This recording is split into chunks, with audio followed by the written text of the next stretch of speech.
I kept seeing this long, heavy, thick piece of metal. I couldn't tell what it was. It was a very strange vision, to be honest. At first, I couldn't see the end. It was like a strip of metal, almost like a pole, but it was curved on one side and flat on the other. And it was like I couldn't see the end of it. But then it's shifted because I couldn't tell what it was, and so I was ready to move on. I'm like, okay, Lord, maybe that's nothing. Show me something else. Yeah. But it was almost as if the vision changed, and that strip of metal was a piece of all things, a squeegee. A huge squeegee. Squeegee is so it was the metal, like a squeegee is used to clear like water or liquid off of a flat surface, like completely. And usually there's a metal clasp that holds a strip of rubber. And then like if you're like washing windows, you squeegee down. Squeegee. That's what it. Okay. Yeah. Yeah. And it was like this piece of metal was this massive backing to a huge squeegee. And my understanding was, it was this fundamental cleansing, clearing clearing the vision of something. Yeah. Yeah. Like glass, it's all used for glass, and right? Yeah. Of floors. But this was like, the scale of this was, so huge. Cover the sky kind of thing. Oh wow, wow. So it's big, basically. Big. Yeah. Well, that's the vision of life, brother.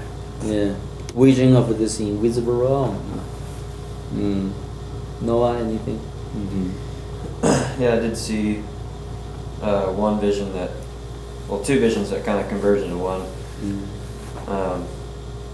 At first I saw was like the root of a tree that came into a passing stream. Let me preface with this vision. Learn from this vision. God will teach us faith in amazing ways through this vision. And at first the root seemed to be slightly elevated above the surface of the water, just enough to where the water climbed over it and kind of made, I don't know, it wasn't deep into the water where you couldn't see its effect in the water, but was just high enough above the water to where it made like this bump of an overflow of water. And in the vision I saw, almost from like a first person view, a hand come down and like fill up a cup of this water that came over this root. So after that, the vision converged into where I saw the same root in the same stream, except now the waters of the stream were coming, like one from the east and one from the west, coming to converge in this one point where the root came to the water. So, and I was also given like almost the notion that instead of as it is naturally a root would seek out the waters, these waters were seeking out the root. They came together into this root. But that was it. Isn't that amazing? Ask your dad what it means.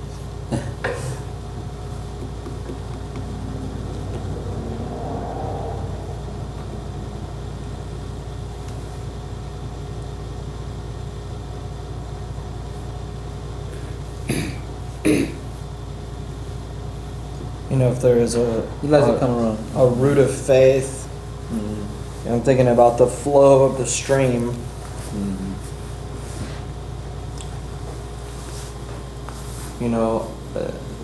A root it taps something, and even in the examples that are given here in Matthew and what Jesus is constantly showing the disciples, we have these people, the centurion, the woman that needed to be healed, even the even the woman that begs of Jesus for the scraps from the table, you know, they're tapping into something that they see as a flow of life. What's interesting about the vision is that, you know, the waters have their own course, but when there's a tap, it's like the force of that course moves to be taken in. So it's not that its direction or purpose changes, but that it gives itself over. You know, so Jesus says it takes very little to activate this. You know, even a mustard seed or even the smallest amount brings out, it draws this force to activate the life that's seeking it out.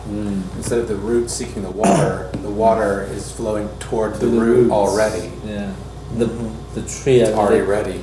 the picture of a life of faith, am I? So provision comes. Well, it's like with you it. have this, you know, they first described it as it covering the root. So there's a natural flow, but then, you know, once there's an activation, the draw, you know, because the life of God and the power of God is not singular in its nature. So it may not make sense to us that something can have a course, a force of power, and also move in a different form, you know, to fulfill or fill something in. Yeah. You know, what would happen in the natural, in that sense, is that once a tree finds that tap, then all of its roots will grow toward that, to take from it. You know, so Jesus, or, you know, the scriptures even indicate that the people of God, the righteous, are like an oak planted by a pure stream, you know, by the river of life. Because they have found that as the primary life source, and it has caused them to become a mighty tree. Wow. What kind of tree we talking about? A mighty one? I mean, I didn't have much clarification on exactly You just saw the root. the tree itself, but mostly the root that came into the water. Okay.